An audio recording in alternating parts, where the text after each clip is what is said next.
As crianças podem se retirar com a nossa irmã Vanessa e a Emily.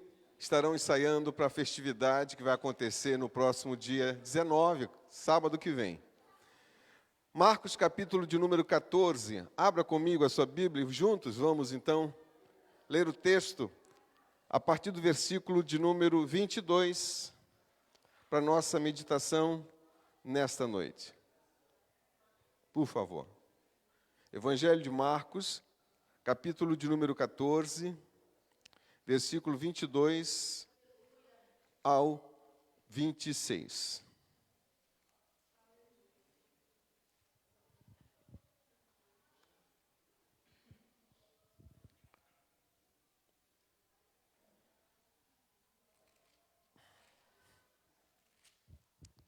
Todos acharam, meus amados?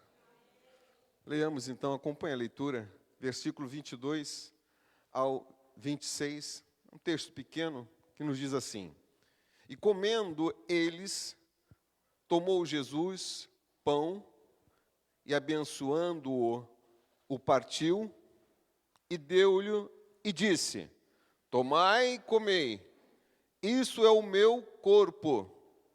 E tomando o cálice e dando graças, deu-lhe, e todos beberam dele. E disse-lhe: Isto é o meu sangue, o sangue do Novo Testamento, porque por muitos é derramado. Versículo 25. Em verdade vos digo que não bebereis mais do fruto da vide, até aquele dia em que beber de novo no reino de Deus. E tendo cantado o hino, saíram para o monte das oliveiras. Amém?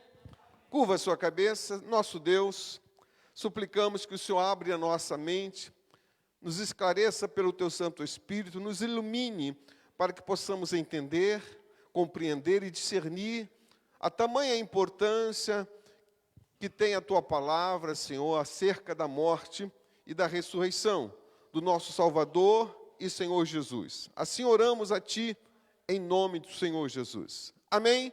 Podeis assentar, por favor. Deixa a sua Bíblia aberta, que nós vamos descortinar algumas coisas aqui dentro do texto que nós lemos.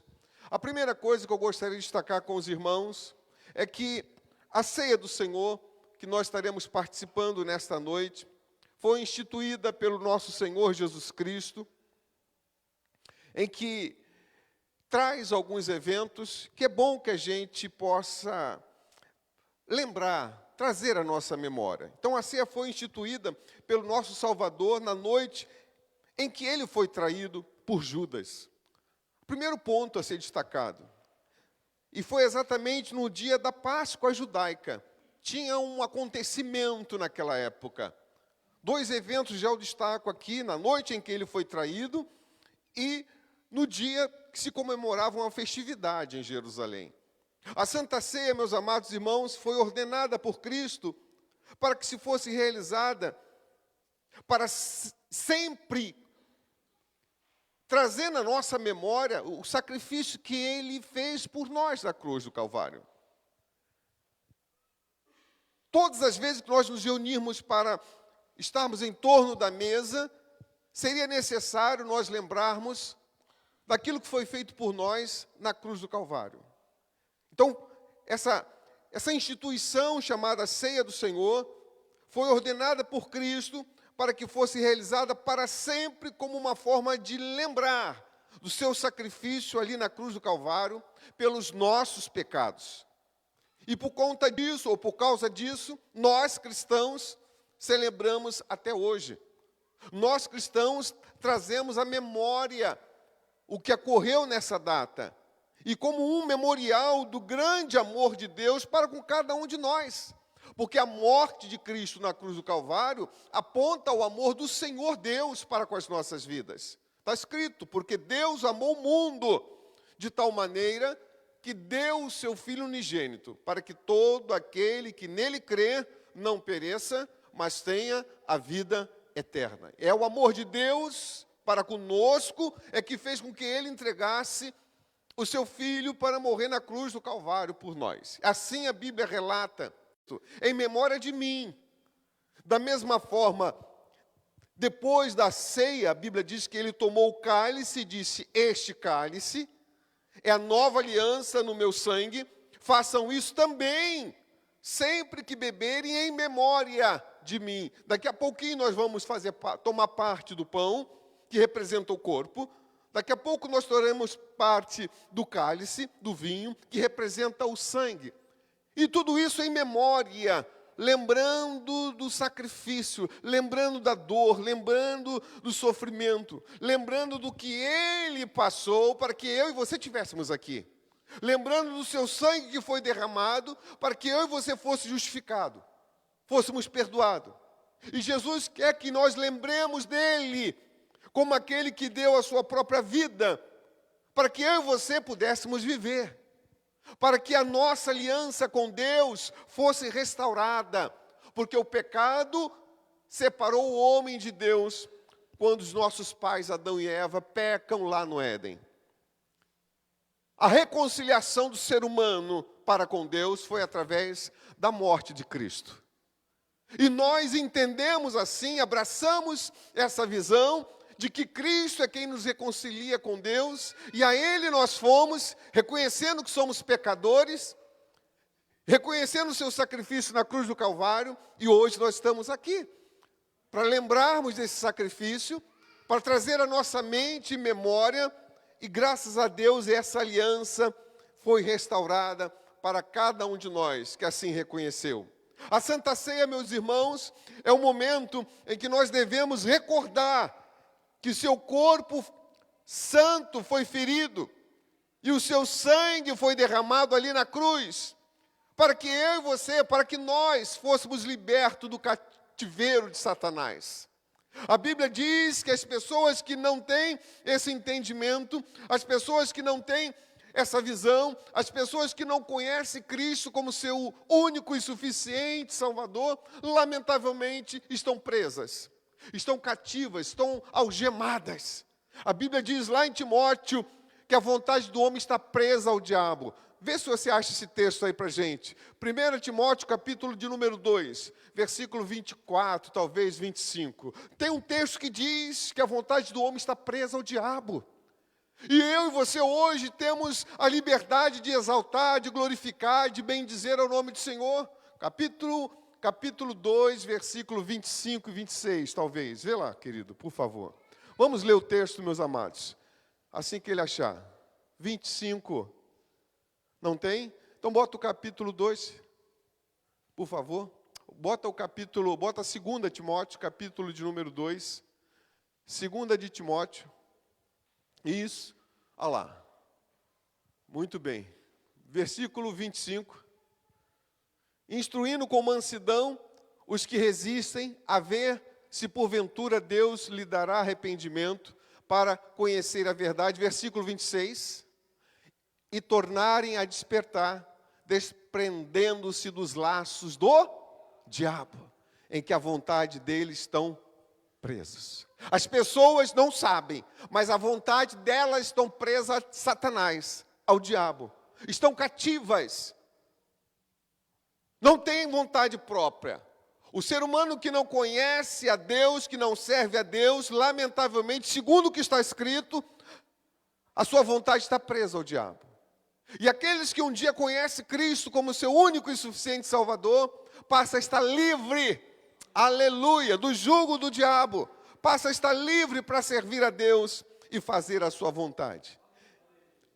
Então observe que isso chama-nos atenção e de forma que eu e você estamos no caminho certo, na direção certa. A segunda coisa que eu gostaria de chamar a atenção é: até quando a ceia será celebrada?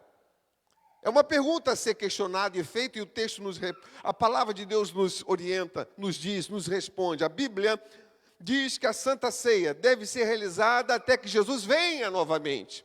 1 de Coríntios, capítulo de número 11, versículo 26, o apóstolo Paulo capítulo 11 de 1 Coríntios, versículo 26, Paulo diz: porque todas as vezes que comerdes deste pão e beberdes do cálice, estarei anunciando a morte do Senhor até que Ele venha. Aí está até quando nós teremos que celebrar a ceia do Senhor. Aí está até quando nós devemos trazer à nossa memória a morte e a ressurreição de Cristo, até que Ele venha. E Ele virá, queridos. Não tenha dúvida disso. Ele virá, é uma promessa. Então, além de ser um memorial, a ceia também é um ato profético, uma proclamação da volta do Cordeiro de Deus. Vamos para um outro texto. 1 de Tessalonicenses, capítulo de número 4, versículo 16 e 17. Observe lá mais um texto que nos aponta para a vinda de Cristo. Versículo 16. Porque o mesmo Senhor descerá do céu, com alarido e com voz de arcanjo, e com trombeta de Deus, e os que morreram em Cristo ressuscitarão primeiro. Depois nós, os que ficarmos vivos, seremos arrebatados juntamente com eles, os que foram ressuscitados, nas nuvens, a encontrar o Senhor nos ares, e assim estaremos sempre com o Senhor.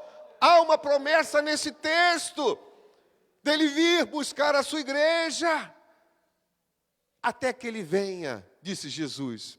É o prazo que nós devemos comemorar a morte dele na cruz. E ele virá. A palavra de Deus aponta que ele virá. Ele virá. Então, ao celebrar a ceia do Senhor, a igreja mostra que mantém viva a esperança do retorno de quem? De Cristo. Quando eu e você entramos aqui para fazer parte desse momento, nós estamos falando, talvez mesmo sem entendimento, ele virá, ele virá, ele virá, ele virá, ele virá, ele virá. E ao participar da ceia, eu me mantenho preparado. Ao participar da ceia, eu me mantenho em comunhão. Ao participar da ceia, eu aguardo a vinda do nosso Salvador, porque Ele virá. Aleluia! Um outro questionamento que se pode ser feito e deve: quem pode participar da ceia do Senhor? Porque nem todos podem. Talvez alguns de nós nessa noite não poderão participar. A palavra de Deus afirma que todos aqueles que foram lavados no sangue do Cordeiro e se batizaram nas águas, repito, se batizaram nas águas, sem exceção. Então, tem algumas prerrogativas. Nós, na Igreja do Brasil para Cristo, entendemos que a pessoa precisa descer as águas, cumprindo essa ordenança do batismo, para que possa ser participante da ceia do Senhor. A palavra de Deus nos traz, na primeira carta de Pedro, no capítulo de número 1, versículo 18 e 19, um texto que diz assim: sabendo que não foi com coisas corruptíveis, como prata ou ouro, que foste comprados da vossa vã maneira de viver, que por tradição recebeste de vossos pais, mas com precioso sangue, como de um cordeiro sem defeito, sem mancha, o sangue de Cristo. Olha aí que interessante, queridos irmãos. Olha que interessante. Já aqueles que não reconhecem o sacrifício de Cristo, ou se esqueceram dele, não são dignos de assentarem à mesa. Então há algumas prerrogativas. O homem e a mulher, para participar desse momento, em primeiro lugar, já deve ter tido um encontro real e verdadeiro com Cristo.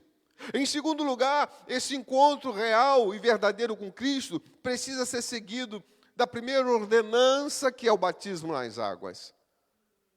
Eu estou dizendo que eu quero continuar servindo até o último dia da minha vida, quando isso acontece. Porque lá no batismo nas águas, nós temos uma confissão pública, onde quem está batizando vai perguntar: você crê no Senhor Jesus como seu único e suficiente Salvador? Resposta: sim, eu creio.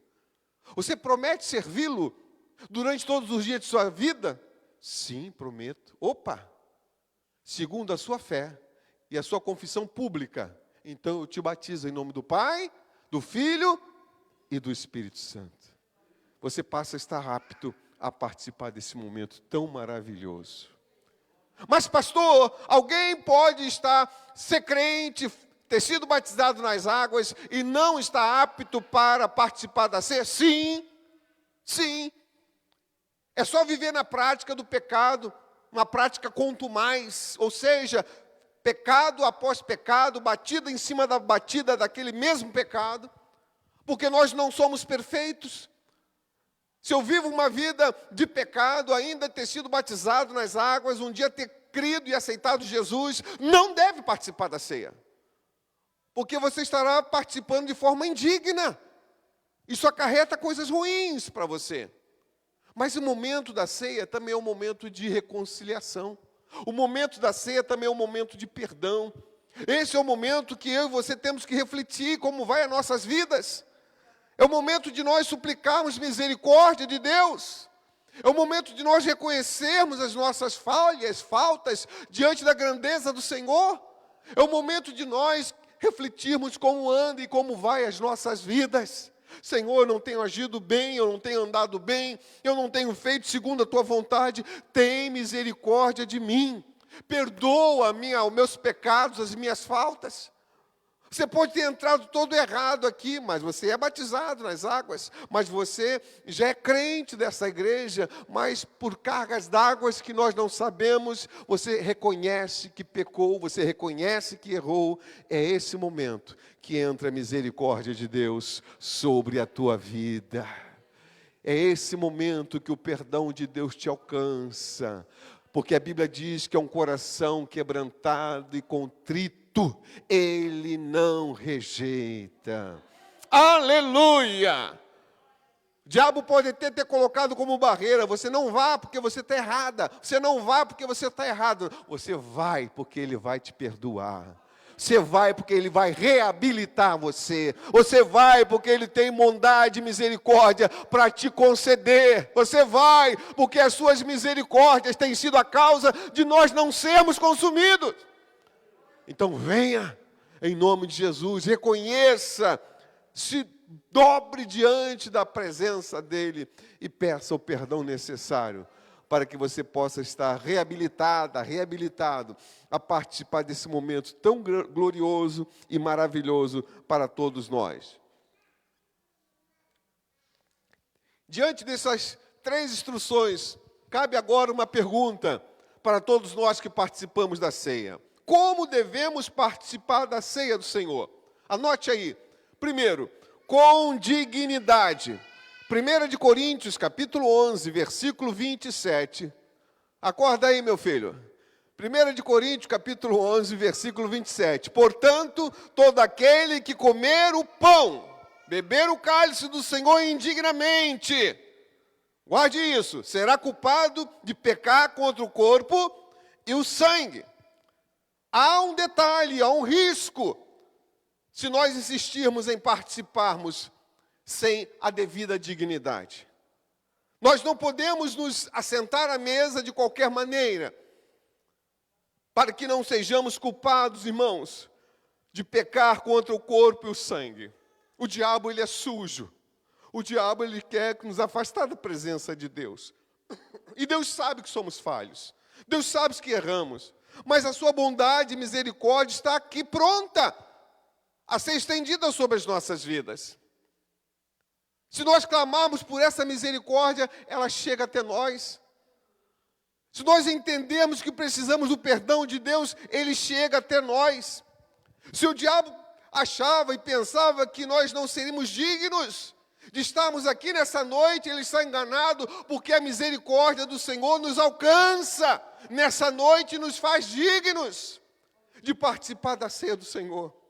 A Santa Ceia é um banquete espiritual, não é um banquete carnal, e a presença do Senhor está neste lugar, queridos. A sua graça está neste lugar, a sua misericórdia está neste lugar, a sua presença está nesse lugar, o seu Espírito está nesse lugar, e Ele pode sim nos conceder a verdadeira dignidade que o nosso coração precisa para tomarmos em paz a ceia do Senhor, exaltarmos o seu nome por tudo que Ele é e tem sido para as nossas vidas.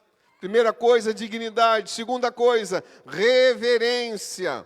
Paulo, ainda em 1 Coríntios, capítulo 11, versículo 28 ao 31, ele disse: examine-se cada um a si mesmo, e então coma o pão e beba o cálice. Observe, examine-se. Eu tenho que fazer um apanhado de que eu tenho feito. Eu tenho que fazer um apanhado daquilo que eu tenho cometido, do que eu tenho falado, do que eu tenho pensado, do que eu tenho conversado, do que eu tenho deixado de fazer quando deveria fazer. Examine-se o homem, examine-se a cada um a si mesmo, quer dizer isso.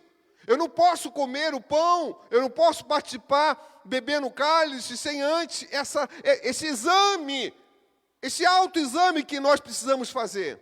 Pois quem come e bebe sem discernir o corpo do Senhor, come e bebe para a sua própria condenação. Está o risco. Por isso, há entre vós, bota o texto aí, o versículo 29, por favor. Porque o que come e bebe indignamente, come e bebe para a sua própria condenação, não discernindo o corpo, 20 e 30, por favor. Por isso, por causa disso, há entre vós muitos fracos e doentes, e muitos que dormem. Então, observe que a ceia, ela não salva, é para os salvos, mas ela pode trazer prejuízo para quem participa de forma errada. Por isso, ou por causa disso, há entre vós fracos, doentes, são pessoas que participam da ceia sem a devida reverência. São pessoas que não levam a sério uma vida de santidade, uma vida de serviço a Deus, uma vida de comunhão com Deus e também com o seu próximo, e acha que pode participar de qualquer forma. Não, queridos, não podemos. Não há possibilidade alguma, porque nós vamos errar diante do Senhor. Mas eu volto e repito, a misericórdia do Senhor está à nossa disposição. A Bíblia diz que aquele que confessa e deixa alcançará misericórdia. E é nesse momento que você ouve a palavra, que você vai falando com Deus. É nesse momento que você vai ouvindo os textos, vai lendo os textos, e você vai tratando com Deus: Senhor, realmente eu tenho errado. Senhor, realmente eu tenho feito coisas e falado coisas que não têm te agradado. Senhor, realmente eu não entrei digno ou digna aqui nessa casa, mas eu quero me tornar digno, eu quero me tornar digna, porque a Tua presença me santifica, a Tua presença traz perdão, a Tua presença me esclarece. O Teu Espírito pode dominar o meu ser e me deixar digno para participar desse momento tão maravilhoso. Então nós devemos examinar o nosso coração, nós devemos examinar as nossas atitudes, para que só então nos assentemos à mesa do Senhor. E se existe, meus amados, algo que nos condene, volto a repetir, precisamos nos arrepender daquilo que é o pensamento que traz condenação para você e para mim, para então comer o pão e beber o cálice do Senhor. Veja que o Senhor, através da sua palavra, nos orienta, nos mostra caminho passo a passo, para que não haja dúvida de nenhum de nós se estamos fazendo certo ou errado. Ninguém vai participar da ceia do Senhor em dúvida, porque a palavra de Deus nos esclarece, a palavra de Deus nos traz entendimento. Tem mais um quesito aqui, um terceiro quesito de como nós deveríamos estar participando da ceia do Senhor, com alegria e hinos de louvor. Nós já acabamos de fazer isso, porque é bíblico. Se nós observarmos a palavra do Senhor em Marcos, capítulo de número 14, versículo 26, nós lemos o texto. Está lá escrito: durante a celebração da ceia, Jesus e seus discípulos cantaram um hino de louvor a Deus. Bota o texto aí, Marcos 14, 26. E tendo cantado um hino, saíram para o Monte das Oliveiras. Observe, Jesus cantando, os discípulos cantando. A ceia é um momento de alegria, onde nós adoramos, onde nós bendizemos, onde nós exaltamos ao Todo-Poderoso, onde nós reconhecemos a nossa pequenez, a grandeza do Senhor, a soberania do Senhor, a bondade e a misericórdia do Senhor sobre as nossas vidas. É por isso que nós dizemos, porque dele, por ele, para ele, são todas as coisas. E dizemos com gratidão, porque nós só estamos aqui por conta dele. Só fomos alcançados das trevas que vivíamos, porque ele assim quis, ele fez tudo. Nós não temos mérito nenhum. É dele que vem a vontade de perdoar, é dele que vem a mão estendida para nos tirar do buraco, para nos libertar do vício, para nos dar completa libertação daquilo que nos prende nesse mundo. É dele, porque ele assim o quis, queridos. Então é com muita alegria que nós adoramos. A Bíblia diz que naquele momento ele se encheu de alegria, mesmo sabendo o que lhe aconteceria horas mais tarde.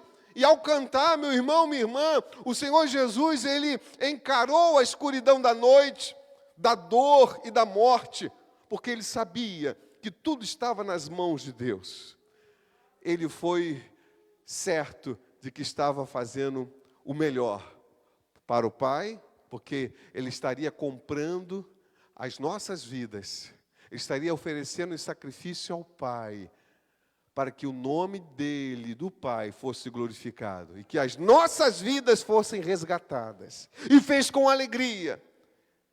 E como ele, nós também devemos adorar o Senhor. Salmo de número 92, versículo 1 está escrito: como é bom render graças ao Senhor, e cantar louvores ao teu nome, ó Altíssimo. Olha que coisa maravilhosa.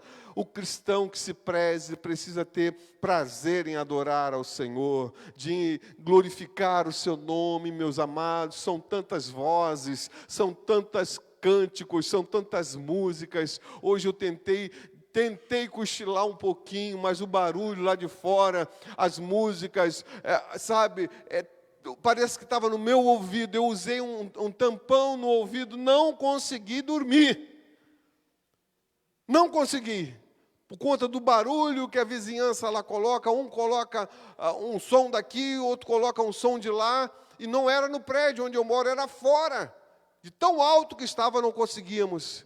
Por isso que é bom eu e você adorarmos ao Senhor, porque o que fica na nossa mente, das coisas que nós ouvimos, é muita coisa. Então abra a tua boca, suvie o hino, balbucia um hino, adore ao Senhor em todo tempo, em todo instante, para que nada, queridos irmãos, tome conta da nossa mente.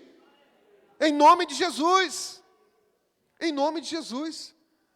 E o louvor nos dará forças, porque Jesus foi dali para a morte, e ele foi com alegria. Aleluia. No Salmo 147, versículo 1, está lá escrito: aleluia!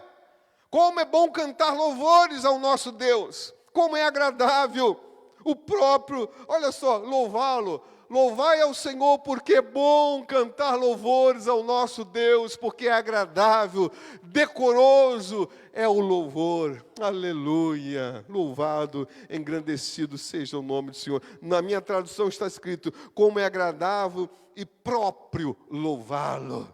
Quer ver mais um texto, para nós encerrarmos? Atos capítulo 16, versículo 25. Olha as condições que esses homens estavam para abrir a boca e adorar a Deus. Às vezes nós não estamos passando nada disso, e o Senhor não consegue ouvir dos nossos lábios um cântico de adoração, de louvor, que engrandeça o seu nome. Olha o texto, queridos. Perto da meia-noite, Paulo e Silas oravam e cantavam hinos a Deus, e os outros presos o escutavam. Só que talvez alguns não entendam. Paulo e Silas estavam presos. Estavam presos depois de ter sido machucados, tomado uma surra, 39 chicotada ou varada em praça pública, nus. Eles estavam machucados. E a Bíblia diz que a prisão onde eles estavam era um cárcere interior, ou seja, um cárcere, na tradução do grego, de segurança máxima. Então, além de estarem nus, além de estarem machucados, além de estarem sentindo dor, também estava do outro lado da cela, com os pés e mãos amarrados. Que loucura! Que loucura, que condições que o ser humano pode deixar o outro, só que pé e mão amarrado, não estava com a língua cortada, nem com o seu espírito algemado. Eles abriram a sua boca e começaram a adorar ao Senhor. Aleluia! Eu gostaria de saber, mas a Bíblia não fala, qual era o hino que eles estavam cantando. Irmão Euronildes, eu fico conjecturando que poderia ser o hino de número 8 da harpa, se naquela época tivesse harpa. O que diz o coro do hino 8? E nas lutas de cada dia, Cristo nunca me deixa só, pois Ele é meu seguro guia, Ele só é algo muito parecido. Sabe por quê? Porque de repente o chão começou a estremecer, as celas, não só a deles, começou a serem abertas, as algemas caíram por terra. Aleluia! Ah, irmãos, às vezes nós não estamos presos, não estamos machucados, não fomos surrados, mas o Senhor não consegue ouvir dos nossos lábios louvor e adoração ao seu nome. Por favor, abra sua boca, engrandeça a Deus, bendiga o seu nome, o adore com tudo que você é, com tudo que você tem, porque Ele é merecedor. Aleluia! De repente tudo se abre, tudo cai por terra, as barreiras. Isso trouxe um alarde tremendo ao carcereiro, porque ele pensou que os presos tinham saído, tinham fugido, porque ele viu a terra tremer, viu as portas do cárcere se abrindo, as algemas partidas, e ele imaginou, foi todo mundo embora. Então, antes de eu pagar o preço da minha negligência em deixar os presos fugirem, eu vou tirar minha própria vida. E ele desembaia então a sua espada para matar a si próprio, até que Paulo grita lá da cela: ei, estamos aqui, não faça essa besteira. E diz o texto sagrado que ele pula para dentro da cela e faz uma pergunta célebre a Paulo e Silas: homens, o que eu faço para ser salvo? Foi essa pergunta que o carcereiro estava desejoso do Jesus que Paulo e Silas serviam. O que eu faço para ser salvo? E a resposta veio: crê no Senhor Jesus, será salvo tu e a tua casa. Aquilo que é a sua vontade. Você tem essa prerrogativa de ser da família de Deus. E ser da família de Deus não é qualquer coisa, queridos. Ser da família de Deus é alguém que tem uma eternidade com Deus lhe aguardando. Podemos fechar os olhos nessa noite. Podemos não acordar amanhã. Estaremos mais rápido diante da presença do Senhor. Não tenha dúvida disso. Porque a convicção de que o que Cristo fez por nós está viva, pulsando dentro de cada um de nós. Não é um privilégio nosso, mas é aberto para todos que queiram reconhecer Cristo como seu único e suficiente Salvador. Amém? Vamos aplaudir bem forte ao Senhor?